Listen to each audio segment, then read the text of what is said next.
Greetings! In today's video I'll talk about a Roman festival that is often described as the predecessor of St. Valentine's Day, though I have to say the similarities are quite limited.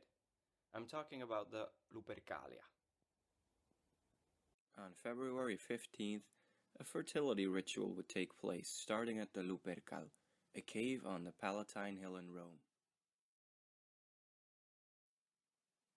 According to Roman mythology, that cave was the exact cave where Romulus, the legendary founder of Rome, and his twin brother Remus were suckled by a she-wolf.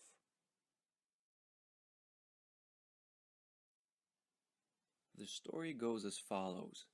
There was a girl called Rea Silvia, whose father used to be king, but he was dethroned by her cruel uncle. To prevent Rea Silvia from having children, the new king forced her to become a Vestal Virgin. Vestal Virgins were priestesses of the goddess Vesta, who, as the name indicates, were forced to refrain from sexual activities.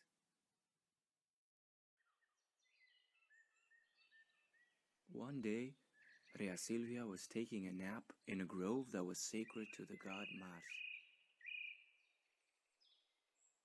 As she was lying there, the war god himself appeared before her, and he took advantage of her.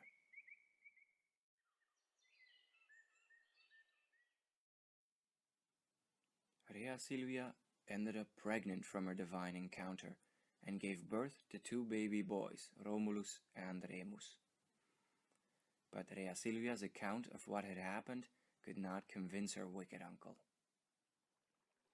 The boys posed a great threat to him, as they could one day, when they were old enough, make a claim to the throne, so they had to disappear. The king ordered his servants to throw the twins in the river Tiber.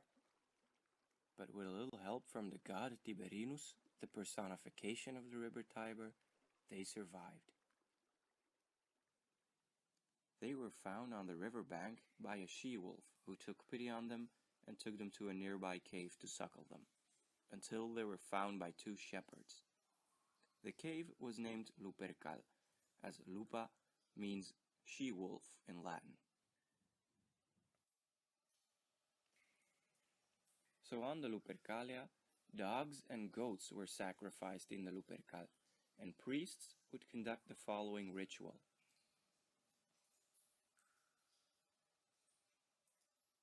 After two young men of noble birth were brought to them, the priests would touch the foreheads of these young men with the blood-stained knife that was used in the sacrifices.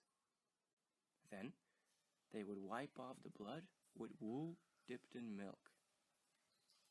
After this, the two young men had to laugh as a part of the ritual. Next, the skins of the goats that were sacrificed were cut into strips. Armed with these goat skin strips, 2 or later 3 teams of young men ran around the city, stark naked, striking anyone that got in the way. Being struck by these luperci, as they were called, was believed to increase fertility and ease childbirth, so some women deliberately tried to get hit.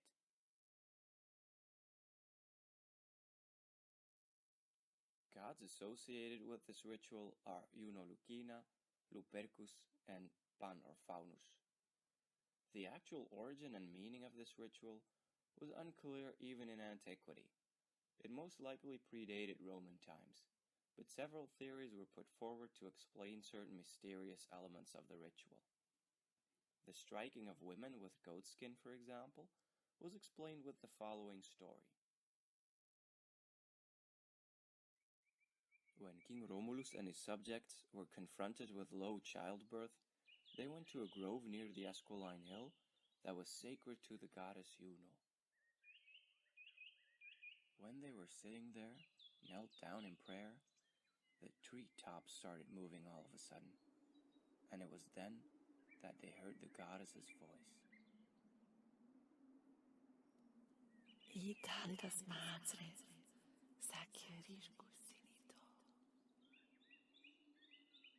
Which translates to, "Let the sacred he-goat go into the mothers of Italy."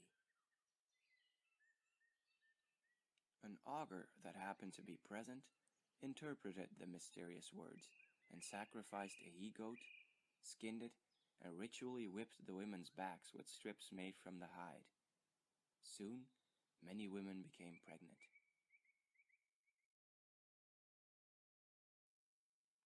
The part of the ritual where the Luperci chased people naked was explained through the story of Romulus and Remus and the cattle thieves. Right after a sacrifice to Faunus, Romulus and Remus were working out naked when they were informed that thieves were trying to steal their cattle. Unable to get dressed in time, they chased off the thieves naked. Another explanation for their nudity can be found in the story of Faunus, who snuck into a dark cave one day, hoping to have his way with the beautiful Queen Ompale. As it was dark inside the cave, Faunus tried to figure out where Queen Ompale was sleeping by feeling around with his hands. But what he did not know was that the queen had been having fun switching clothes with her companion Hercules earlier that night. Deceived by the touch of soft clothes, Faunus ended up on Hercules' couch, and everyone woke up. When torches were lit, it became apparent what had happened, and everyone made fun of Faunus. Faunus decided he now hated clothes, as they'd gotten in the way of his little plan.